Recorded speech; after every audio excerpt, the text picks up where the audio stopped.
Hi, I'm Matt Gussie with Advanced Color Solutions, and we're going to take a quick look at the DigiHeat 44-inch roll-to-roll heat press and the setup of tissue paper and basic operation. This video is shot assuming the machine has been delivered, removed from the crate, set up, table installed, and electrical hooked up. People ask all the time how much room is needed. I'm in a 9 by 10 basement outside of Detroit, Michigan, where there is snow on the ground. More room, the better. This only works because of the window, and I have some ventilation, which is recommended when you're doing sublimation and rotary. I have the machine set to 400 degrees. Once the machine is ready to be turned on, you just turn on the power, the rotate, the heater, all three of them in the morning. It'll take about 15 to 30 minutes for that machine to hook up and warm up. You can see I have the tissue mounted onto the top bar. The tools are supplied by Digi, simple hex wrench to tighten. You want to line the tissue about a ½ inch or so on the felt. Depending where you get the tissue, sometimes it'll vary from 43 inches to 44.5 inches. We sell tissue that measures 44 inches. Okay, so once it's mounted, we're actually ready to go ahead and set it. And we're going to set the tissue onto the bottom take-up bar. The bottom bar has a separate speed control. I'm going to go ahead and flip that on. This is great because it helps control tension of the tissue. You want to have nice tight tension, as it'll avoid any creases in the heat press.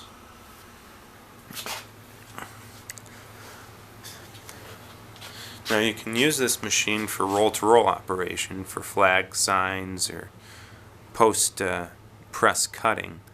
We'll take a look a little bit at that as we get started.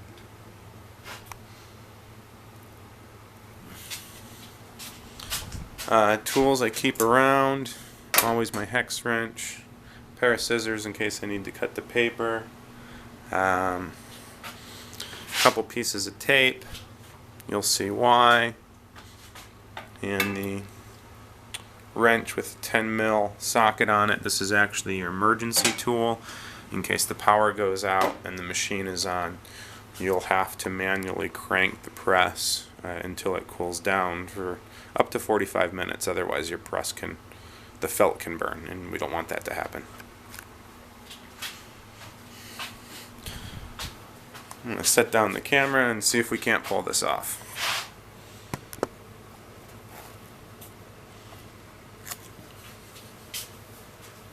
Okay. All I'm doing is removing a piece of tape that I have securing the tissue paper on. You want to make sure that the tissue paper is secured if you're not using it. Otherwise it can get caught up and tangled in the press, and if you walk away and it's not set and it goes for 30 minutes, 45 minutes, you could have a big mess. I'm just going to set that aside. I'm going to pull the tissue down, keeping it taut. You can use a pair of heat gloves if you have them. To tell you the truth, it's not that hot and not that scary once you get used to it. I'm just going to kind of tuck the paper right in. I'm holding the paper and pressing on the felt. I'm not touching the metal below. Just kind of letting it get started there. I'm going to hold it from the center. 1,000, 2, 1,000, 3, 1,000. And you can see at this point the machine's doing all the work and pulling the tissue down. Now the next step is going to be taping the tissue onto the bar there. So what I'm going to do is I'm actually going to speed up the machine for a second so that tissue will come out a little bit quicker. We like to run the machine at 0.3, 0.4 for most apparel applications. just over a foot to just under a yard per minute.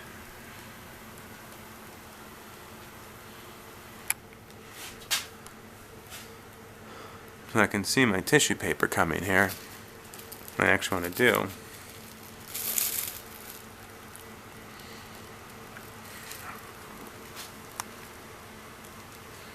I'm going to slow it down to 0.4. I'm going to go get behind the press.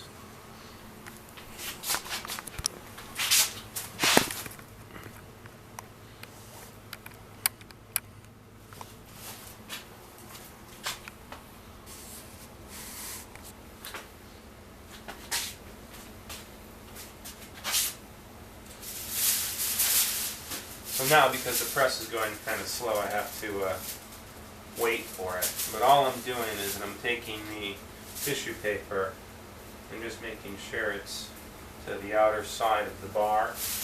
I'm going to take a piece of my tape, masking tape, painter's tape, anything that's not super sticky because you're going to have to remove it later. Just going to place a piece of tape onto the tissue. Come back over to my speed control and kind of just judge it to make sure that it's tight. I don't want it to go too fast because then it'll break my tissue, and I don't want it to go too slow because it'll bunch up.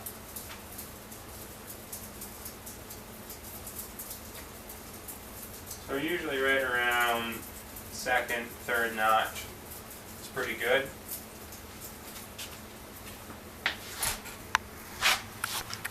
So now you can see the tissue is set.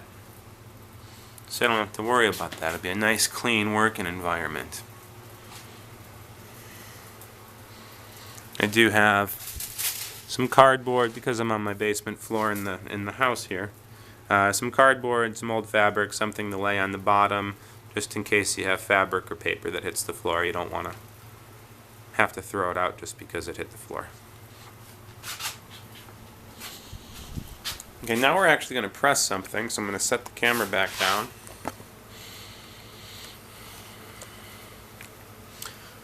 The first thing I'm going to do is take a cut piece that we have for one of our blackout shirts and run it through the press.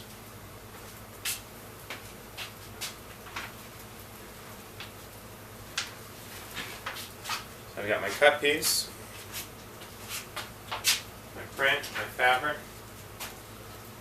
Line the fabric, take it through. Because I've got a nice straight edge, even though it's going to take an extra second or two to run it through the heat press, I'm going to use my straight edge. I'm going to go right in the center on this particular one. And let the machine do the work. Now, if I was in production and I had a whole bunch to do, I would probably make sure that this edge was cut straight, or that the file was laid out properly in a cut template rather than a color chart that I just grabbed, so I wouldn't have as much excessive ink bleed on the outside.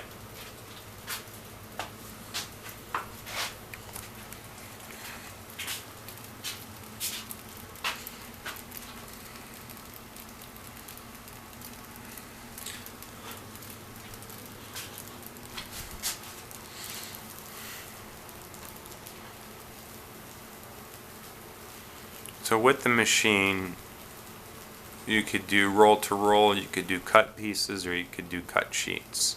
All of your cut sew applications, signs, banners, teardrop flags, getting into all that soft signage, even some of the small display stuff, really just depends on the model of the machine.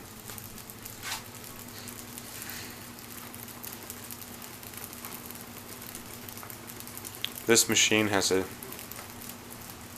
10-inch drum.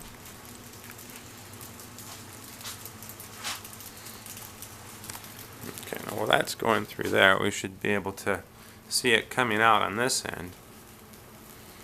And because it's a cut piece, what we'll do is, a lot of people will make a little basket, or in production have somebody that's grabbing the pieces and stacking them.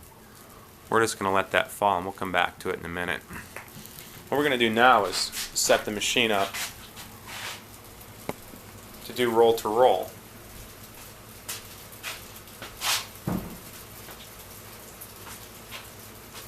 grabbing 2 pieces of tape. It's going to come in handy here in a second.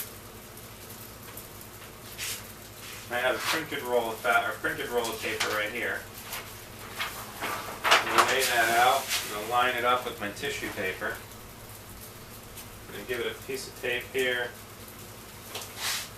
piece of tape there, just so it kind of stays in place. Magnets work great as well. I just don't have any magnets down here right now. I'm going to grab my fabric. This could be anything. It happens to be a poplin. Poplin would be used for a lot of that soft signage I mentioned before. And I have a little bit of paper leading up to the fabric. I'm going to remove my tape. Now my hand is the tension. Just going to get that started, line it up. Let the machine start pulling that paper. Hold it for a couple seconds till I know it grabs my fabric.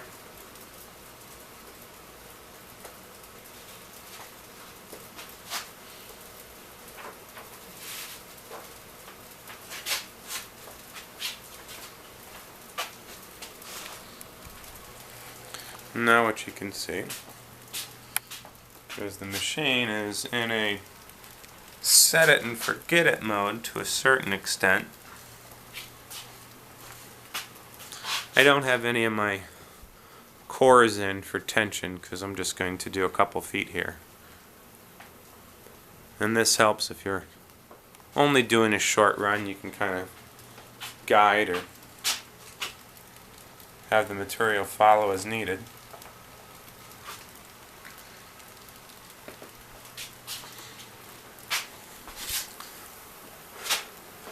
Now, if I had a whole bunch of yardage to do, and it was a production machine and not my brand new demo machine, we could set it up without tissue because the ink's not going to go onto the felt, it's only going to go onto the fabric as long as we have it all lined up, which means we could then set the machine, the take-up reels in the back, one to take our fabric, the other to take our paper. So we would literally walk away, come back and have 2 rolls, one printed fabric ready for finishing, one spent paper ready for waste. Hopefully you can see here.